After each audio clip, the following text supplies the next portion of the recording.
The throne room of the Selenar Empire was designed to inspire awe, and it succeeded spectacularly.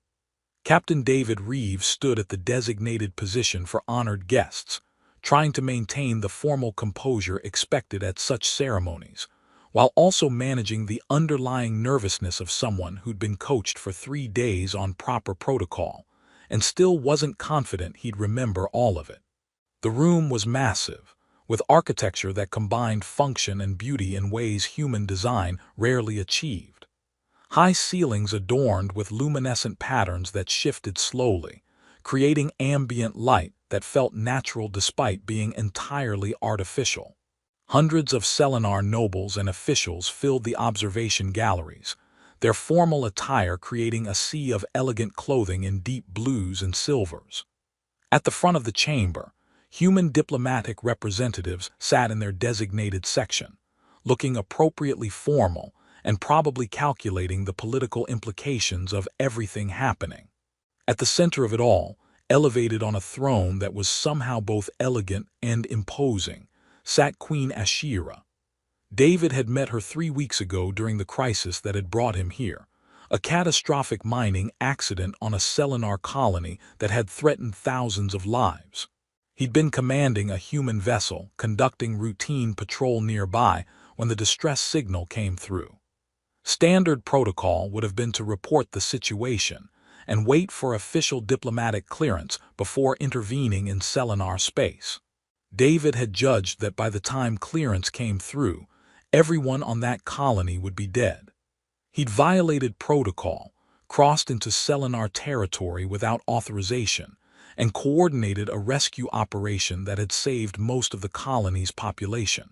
It had been the right call operationally, though he'd expected it might end his career through diplomatic complications.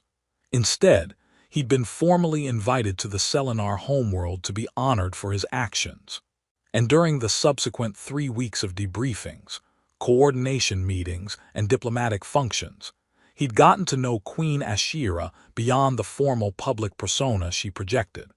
Now, watching her preside over this ceremony with perfect regal composure, David was struck again by the difference between the public queen and the person he'd glimpsed in private moments. She was beautiful. That was obvious to anyone who looked at her. The Selenar had humanoid features enough that cross-species aesthetic appreciation was common, though they were clearly alien.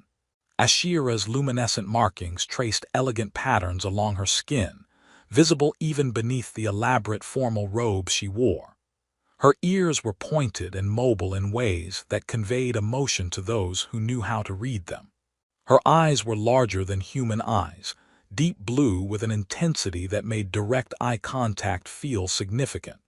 But beyond the physical beauty, David had seen her intelligence during strategy discussions, her dedication to her people during crisis management, her dry sense of humor during brief moments when formality dropped. He'd found himself increasingly drawn to her, which was both inconvenient and completely inappropriate given their respective positions. The formal ceremony proceeded through elaborate steps. Queen Ashira's primary advisor, Lady Saris, read the official recognition of David's service, detailing how his actions had saved thousands of Selenar lives and demonstrated the best values of the Human-Selenar alliance. Representatives from both governments made appropriate speeches. David was called forward to receive formal recognition, approaching the throne using the specific number of steps he'd been coached to take, bowing at the correct depth, maintaining the proper distance. Queen Ashira addressed him in the formal Selenar language, her words being simultaneously translated for the human delegation. Captain David Reeves, your courage and decisive action in the face of crisis saved the lives of thousands of our people. You acted without thought for your own safety or career, prioritizing our citizens above diplomatic convenience. The Selenar Empire recognizes this selfless service and the debt of honor we owe you. She paused, and the room went silent in anticipation of what tradition dictated would come next. According to our customs, one who saves lives on such a scale is owed a debt that must be repaid. We offer you the traditional reward for such service, the right to choose any unmarried woman in the Selenar Empire as a partner, should you desire to form a union. It was clearly meant to be ceremonial.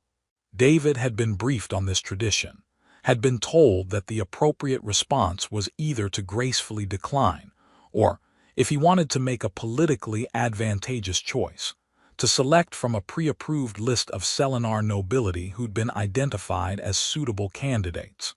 The human diplomatic corps had even provided him with names and backgrounds of several women who would welcome such an arrangement for its political advantages. David looked at Queen Ashira, sitting on her throne in all her regal formality, and made a decision that was going to either be the most romantic gesture or the most catastrophic diplomatic breach of his career. "Then I choose you, your majesty." The silence that followed was absolute.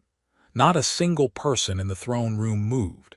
Even Queen Ashira froze, her luminescent markings cycling rapidly through colors that David's limited knowledge of Selenar physiology suggested indicated shock and intense emotional response.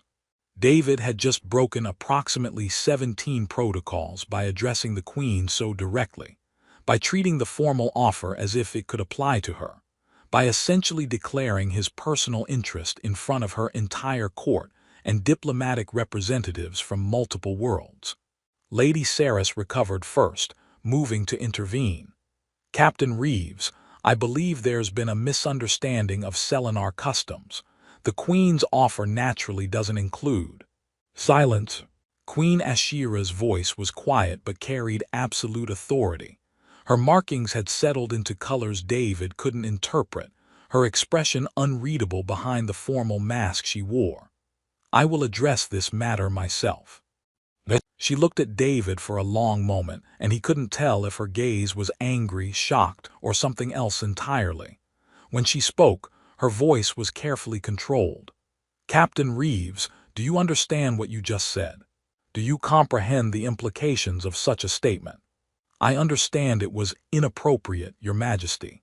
I understand it violated protocols and was disrespectful to your position." David kept his voice steady despite his awareness that hundreds of people were watching this disaster unfold. "But I also understand the question you asked, and I answered honestly. I choose you." The markings shifted again, more colors David didn't know, emotional states he couldn't read.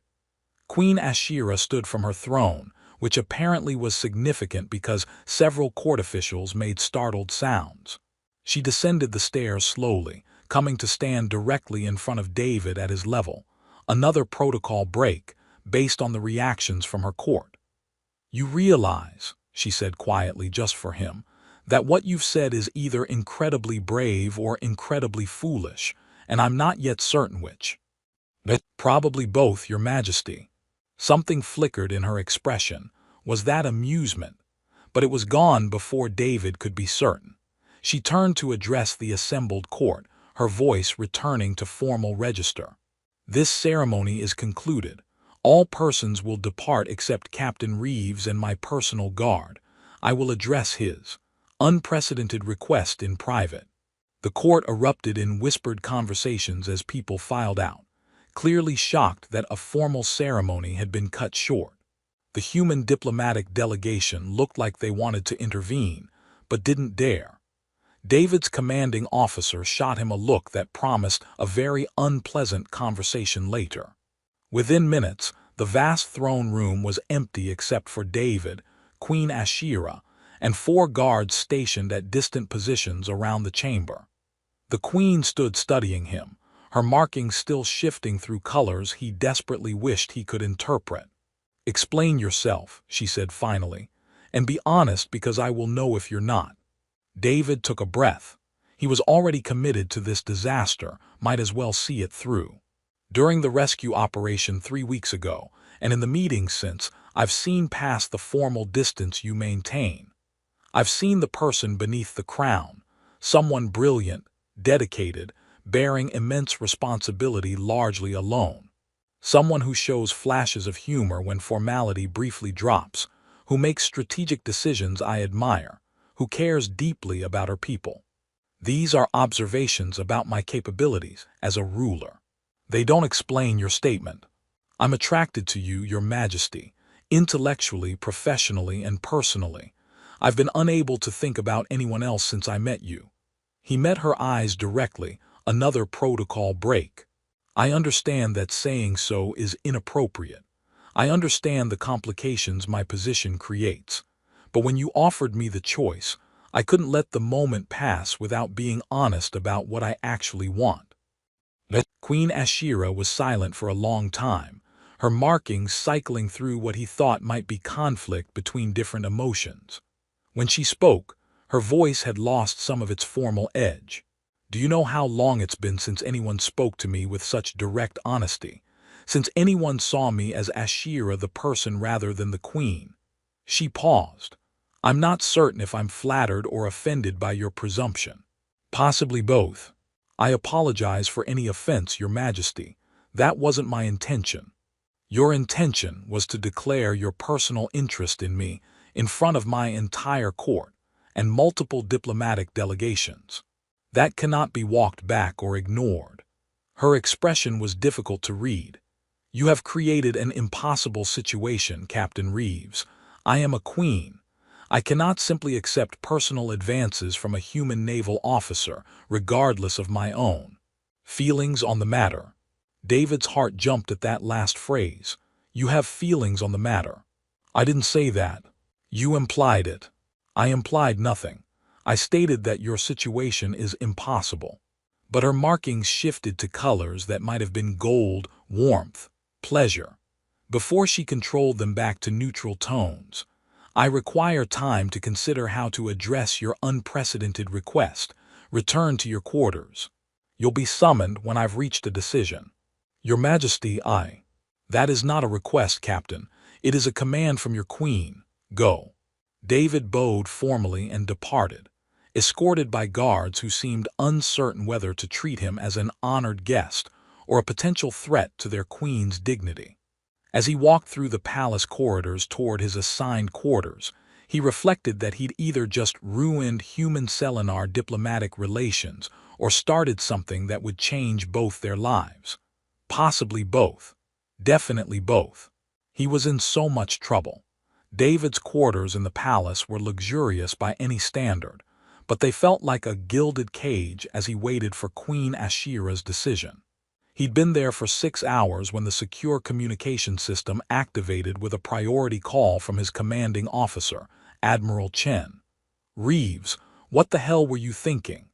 Chen's face on the screen looked tired and furious. "I just spent 3 hours in emergency diplomatic consultations, trying to explain why one of my officers decided to publicly declare his interest in an alien monarch.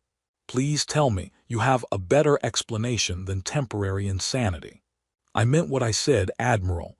I understand the complications." "Complications? That's your word for potentially destroying the diplomatic relationship we've spent a decade carefully building." Chen ran his hand over his face. "The Selenar diplomatic corps is confused. Our diplomatic corps is horrified. And I have 17 different departments demanding explanations I don't have." "I'm sorry for the complications, sir, but I'm not sorry for what I said." Chen stared at him through the screen. "You're serious? You actually meant it?" "Yes, sir. Reeves, she's a queen. She's alien. She's the absolute ruler of an empire. What made you think this was remotely appropriate?" David tried to find words for something he didn't fully understand himself. "During the rescue operation and the meeting since, I've got to know her beyond the formal role. She's brilliant, dedicated, funny when formality drops. I've been increasingly drawn to her, and when she made the formal offer, I couldn't let the moment pass without being honest about what I actually want." "What you want is irrelevant compared to diplomatic stability." "With respect, sir, maybe that's the problem. Maybe we've been so focused on diplomatic stability that we forget actual people are involved in these relationships." David knew he was probably ending his career but continued anyway. "I made a choice to be honest. If that ruins my career or complicates diplomatic relations, I accept those consequences, but I don't regret the honesty. Chen looked at him for a long moment. You're either the bravest officer I've ever commanded or the stupidest, possibly both. You're confined to quarters pending Queen Ashira's decision on how to proceed. And Reeves, whatever happens, your career as you knew it is over. This either works out in some unprecedented way, or you're looking at early retirement. After the call ended, David found himself pacing his quarters, replaying the throne room conversation and wondering what Queen Ashira was thinking. He got his answer 3 hours later when Lady Saris appeared at his door.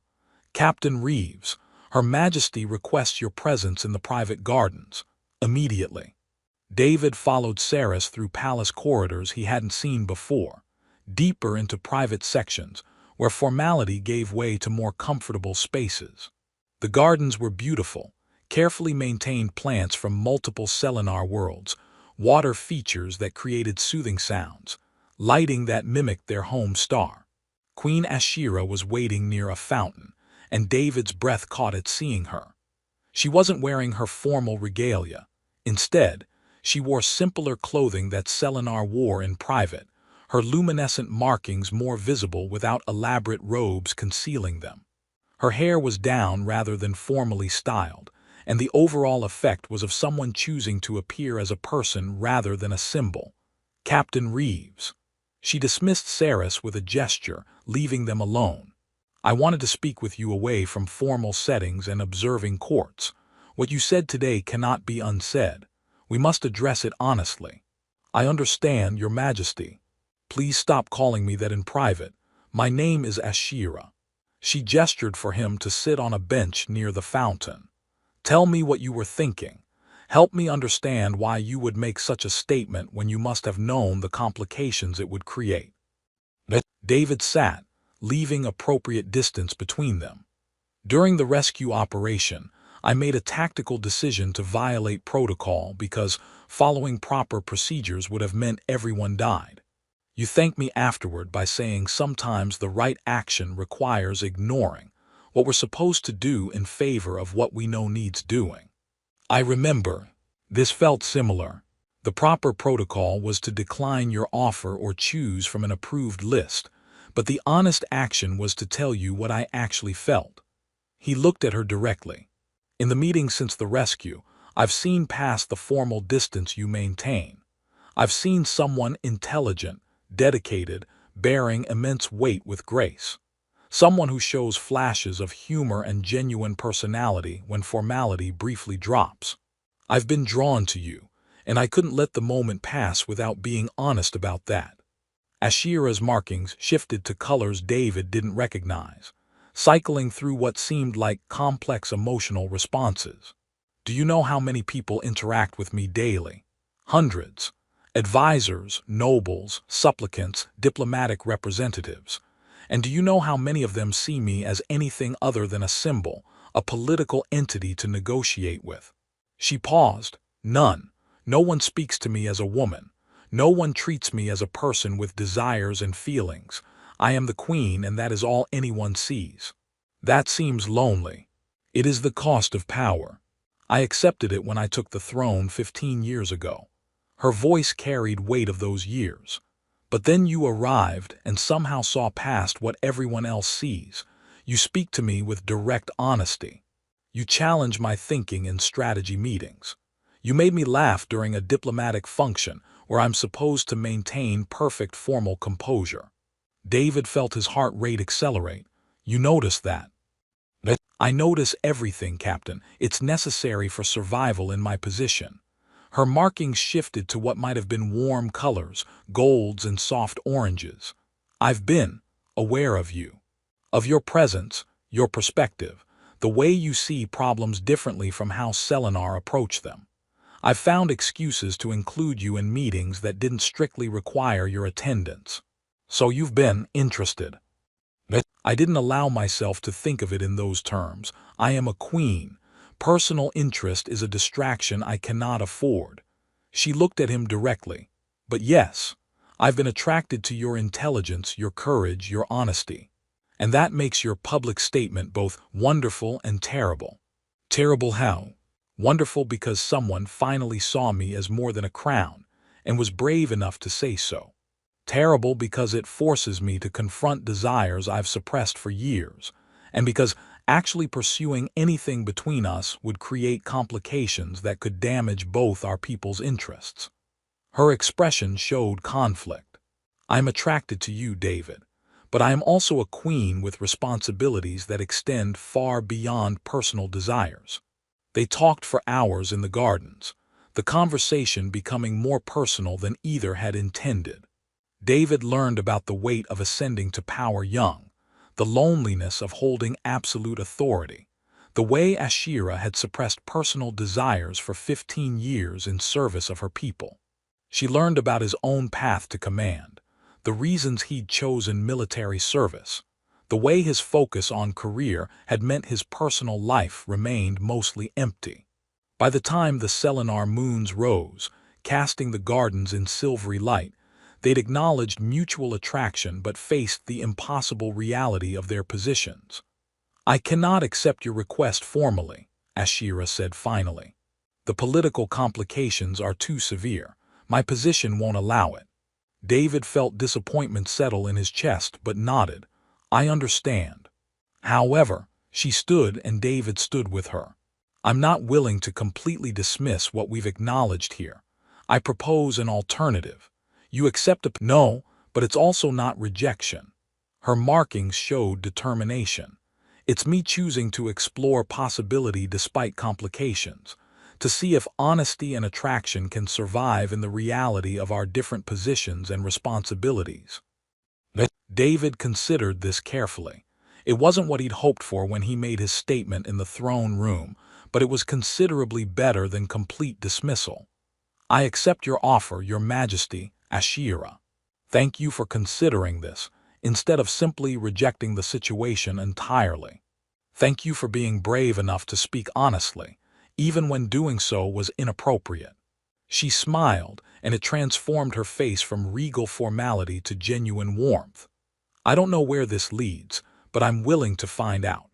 As David returned to his quarters, escorted by guards who seemed less uncertain about his status now, he reflected that his career as a simple naval officer was definitely over. But something else was beginning, something unprecedented and complicated and possibly worth every risk he'd taken. Tomorrow he'd start his new position as cultural liaison. And more importantly, tomorrow he'd continue discovering whether the connection he'd felt with a queen could become something real. The position of cultural liaison turned out to involve considerably more work than David had anticipated. He was essentially learning to navigate Selenar court politics, diplomatic protocols, and cultural nuances that usually took years for outsiders to understand. But it also meant regular, advisory meetings with Queen Ashira that were officially about cultural exchange and cooperation, but increasingly became opportunities for genuine personal conversation. Over the following months, they developed a careful relationship within the constraints of her position. They couldn't be seen as too familiar in public. That would feed gossip and political opposition. But in private advisory meetings, in walks through the palace gardens, in late-night strategy sessions that were ostensibly about diplomatic matters, they built something real. David learned more about the person beneath the crown. Ashira loved mathematics and strategic games, found most courtly entertainment tedious, had a dry sense of humor that emerged when formality dropped. She was brilliant at reading political situations, but confessed to being terrible at small talk, which made many diplomatic functions exhausting performances. She'd sacrificed personal relationships entirely to consolidate power after ascending young, and the loneliness of that choice had been weighing on her for years. Ashira learned about David's background. Growing up on a frontier colony, joining the military to see the universe beyond his homeworld, the way he approached leadership by trusting his subordinates rather than micromanaging. She was fascinated by human combat doctrine, which she viewed as simultaneously chaotic and ingeniously adaptive. She enjoyed his perspectives on problems because they came from completely different cultural frameworks than what her Selenar advisors provided. They were building genuine partnership, but always within careful boundaries. They didn't discuss what they were building or where it might lead. That felt too dangerous, too likely to force decisions neither was ready to make. The complications became unavoidable when a faction of Selenar nobles decided to challenge Queen Ashira's authority. It had been brewing for months, opposition to her rule by traditionalists who viewed her as too young, too willing to work with other species, too unconcerned with maintaining Selenar superiority. They'd been looking for an opening to question her fitness to rule. David's presence gave them that opening. The accusations came during a session of the High Council, the governing body that could technically remove a queen if her rule was deemed detrimental to the empire. A senior noble named Lord Keseth stood and formally questioned Queen Ashira's judgment. "Your Majesty has granted unprecedented access to a human officer. This Captain Reeves attends private meetings, is present at diplomatic functions, has the Queen's ear on matters of state policy. And all of this despite having made a highly inappropriate personal declaration that should have resulted in his immediate dismissal. Captain Reeves serves as cultural liaison," Ashira responded with cold formality. "His perspective on human Selenar cooperation has been valuable to our diplomatic efforts." His perspective, or his presence. Keseth's tone was pointed. The entire court knows he made an inappropriate personal request. Your Majesty's decision to keep him at court, despite this, suggests poor judgment at best, inappropriate attachment at worst. David, watching from the gallery where non-council members observed proceedings, felt his stomach drop. They were attacking Ashira using him as a weapon, questioning her fitness to rule because she hadn't dismissed him after his statement in the throne room. The debate continued for hours, with Keseth and his allies arguing that Ashira's relationship with David. They carefully never called it a relationship, but the implication was clear, demonstrated compromised judgment. That a queen who couldn't maintain appropriate distance from a human who declared personal interest was unfit to rule. Ashira defended herself with the political skill that had kept her in power for 15 years, but David could see the situation was deteriorating. The opposition was using procedural tactics to force a vote on her fitness to rule, and while they probably didn't have the votes to succeed, the political damage was severe. That evening, after the council session concluded without resolution, David made a decision. He requested a private meeting with Queen Ashira and told her he was going to request transfer back to human space. "If I'm the excuse they're using to question your authority, removing me from the equation eliminates their ammunition. You'll be able to." "No," Ashira's voice was flat, absolute. "But they're using me against you. They're using my personal life against me because they can't attack my actual governance. If I let them force me to dismiss you, I'm admitting that they control what personal choices I'm allowed to make." Her markings showed determination mixed with what might have been anger. "I won't do it. Ashira, this is destroying your political position. Then I'll rebuild my political position, but I won't sacrifice you to political convenience." She moved closer, dropping the formal distance she usually maintained. "David, these months working with you, getting to know you, building this connection, it's been the first time in 15 years I've felt like something other than just a crown. I'm not giving that up because some traditionalist nobles are uncomfortable with change." Before David could respond, they received word that Keseth's faction had scheduled an emergency council session for the next day, planning to force an immediate vote on Queen Ashira's fitness to rule. It was a direct challenge to her authority, essentially a bloodless coup built on legal technicalities. The next day's council session was packed, with observers from across the Selenar Empire present to witness whether their queen could survive this challenge. David watched from the gallery as Keseth presented his motion, arguing that Queen Ashira's judgment was compromised, that her attachment to a human officer demonstrated unfitness to rule. Ashira let them speak, let them build their case, her expression unreadable behind formal composure. Then she stood to respond, and David saw the queen who'd held power through intelligence and will rather than just inherited authority. She systematically dismantled every argument against her, pointed out that her governance record was exemplary, economic growth, diplomatic success, military strength, all measurable improvements during her rule, demonstrated that Keseth's faction had their own corruption and conflicts of interest that motivated their challenge, made clear that their actual objection wasn't to David specifically, but to any queen strong enough to resist their manipulation. Then she addressed the personal accusations directly, and her voice rang with authority that silenced the entire chamber. Yes, Captain Reeves made a personal declaration. Yes, I have developed personal regard for him. And if my enemies wish to use that as grounds for removal, they should understand something. I am a queen, but I am also a person. I have governed for 15 years without allowing personal relationships to compromise my duty to our people. My effectiveness as a ruler is demonstrated by measurable results, not by how well I conform to outdated expectations about royal isolation. She turned to address the full council. If you vote to remove me because I'm human enough to have feelings while still performing my duties excellently, then you're not protecting the empire.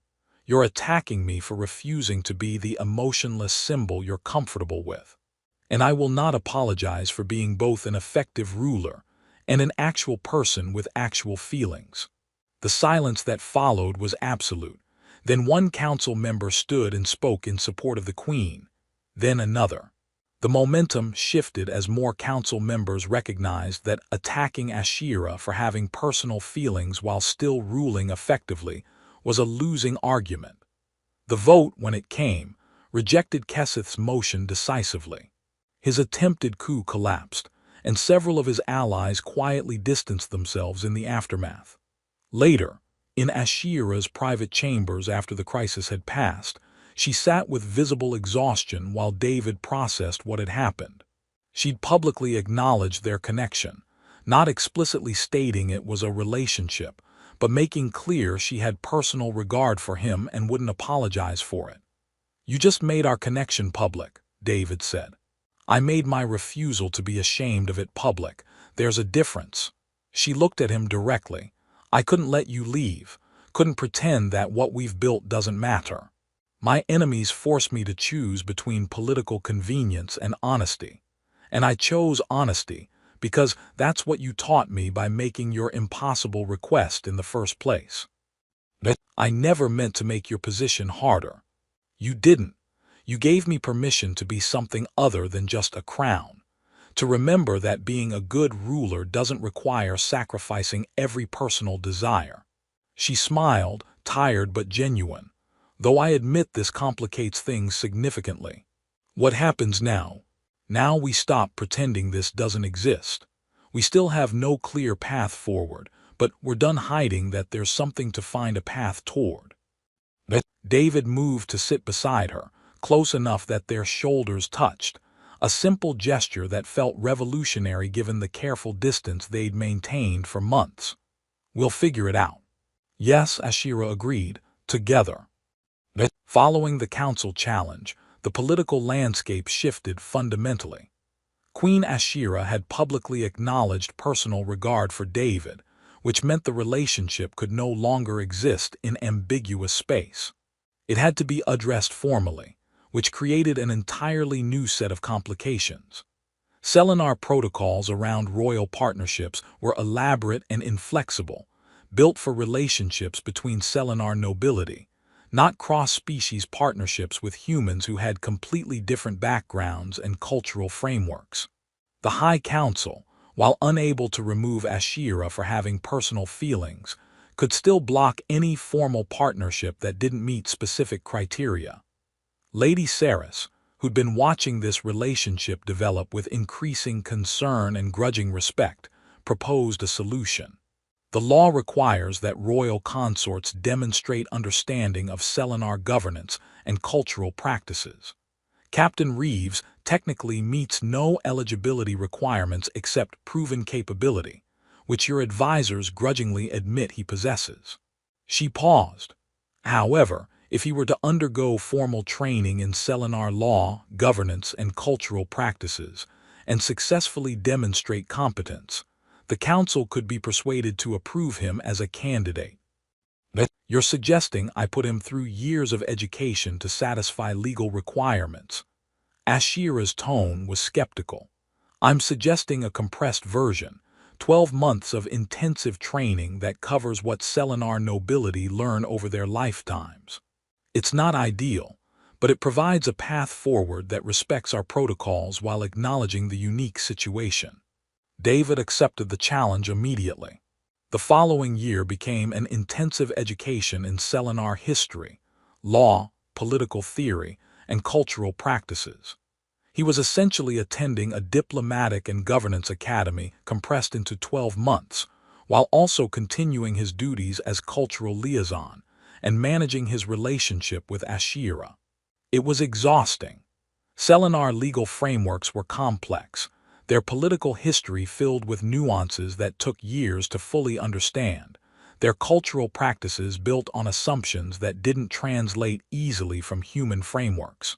David studied constantly, learned Selenar language beyond basic diplomatic phrases, practiced court protocols until they became second nature. Ashira supported him through it, providing insight that his formal instructors couldn't. The unwritten rules, the political context that explained why certain laws existed, the cultural undercurrents that shaped Selenar thinking. They'd study together late into the night, formal lessons evolving into conversations that ranged across politics, philosophy, and personal histories. Their relationship deepened through the shared challenges.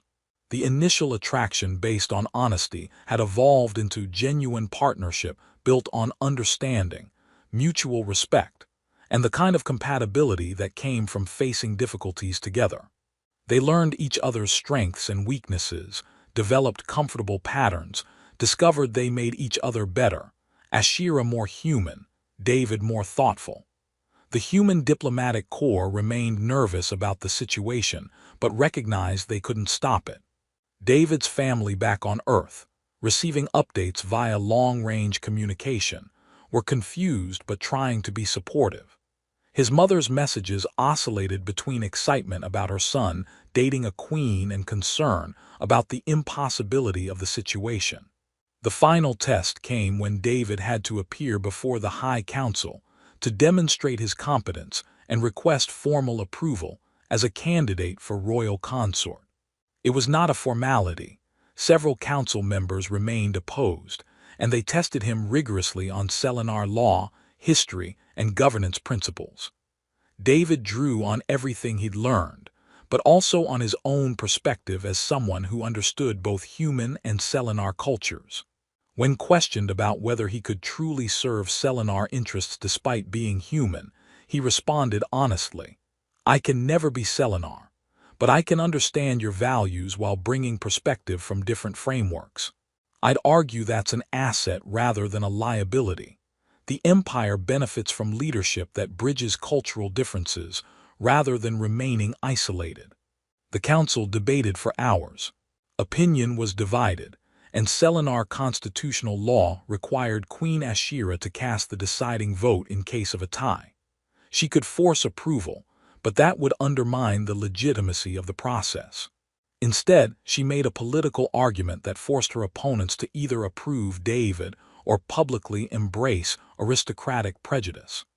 If this council rejects Captain Reeves after he's demonstrated actual competence and understanding of our governance, you're essentially saying that being born Selenar matters more than proving capability. That aristocratic birth is more important than merit.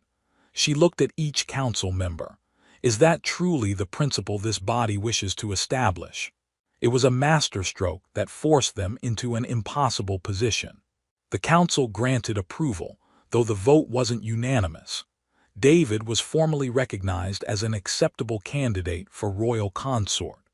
The official ceremony establishing their partnership was elaborate, combining Selenar traditions with accommodations for David's human background. It was witnessed by representatives from both their peoples, broadcast across the empire, and generated endless commentary about unprecedented cross-species royal partnerships. But the moment that mattered came afterward, when they were finally alone in the chambers they would now share.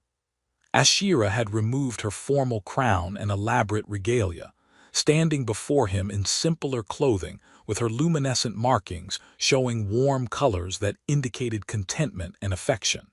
When you first said, "I choose you," in front of my entire court, I was shocked, terrified, and beneath everything else thrilled.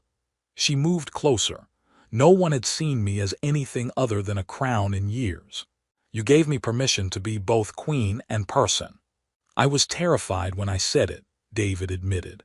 I knew I was violating protocols and probably destroying my career, but I couldn't let the moment pass without honesty. Your honesty forced me to be honest with myself about what I'd suppressed for years, about being lonely, about wanting connection, about the cost of power that requires constant distance from others. She took his hand. You've made me a better queen by reminding me to balance duty with humanity. You've made me a better person by teaching me that diplomacy and cultural understanding matter as much as tactical decisions. They stood together, two people who'd found each other because one had been brave enough to make an impossible request, and the other had been brave enough to consider that maybe impossible just meant difficult rather than wrong. The challenges ahead were real.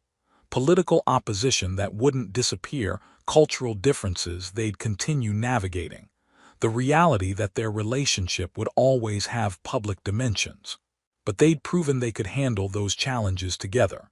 Later, standing on the palace balcony overlooking the Selenar capital, Ashira reflected aloud. My advisors told me that maintaining personal relationships while ruling was a distraction I couldn't afford. You've proved them wrong. How so? Your presence makes me a better ruler. You remind me to see problems from different angles, to value perspective over protocol, to remember that my people benefit from a leader who understands both strength and vulnerability. Her markings glowed softly in the darkness. And yes, you make me happy, which apparently matters more than I'd let myself believe. David smiled. My commanding officers told me pursuing an alien queen was insane, that the barriers were insurmountable. They weren't wrong about the barriers. No, but some things are worth fighting through barriers to reach. He turned to look at her directly. You're worth it. That's remarkably romantic for a former naval officer. You're a good influence. They remained on the balcony as the Selenar moons rose, painting the capital in silver light. Two people from different worlds who'd built something unprecedented, because neither was willing to let possibility die just because it was complicated. Sometimes the most important moments began with someone saying something impossible. Sometimes the most significant partnerships formed when one person was brave enough to state what they wanted despite every reason to stay silent, and another person was brave enough to consider that maybe what seemed impossible was simply a challenge to overcome. They'd both chosen honesty over convenience, chosen each other over easier paths, and built something real because neither was willing to accept that different worlds meant incompatible lives. In her throne room months ago, David had said 4 words that changed everything. I choose you. And Queen Ashira, who'd spent 15 years being chosen for political advantage, for diplomatic necessity, for every reason except being wanted for herself, had been given permission to be chosen simply because someone saw the person beneath the crown. They'd proven that sometimes the greatest courage wasn't in battle or crisis, but in being honest about desire despite every complication that honesty would create. And sometimes the greatest reward for that courage was finding that the impossible was simply difficult, and difficult was something 2 determined people could overcome together. The story that began with a human's impossible choice had become a story about two people brave enough to choose each other, repeatedly, through every obstacle that tried to prevent it. And that, they both agreed, was worth every challenge they'd faced and would continue facing together.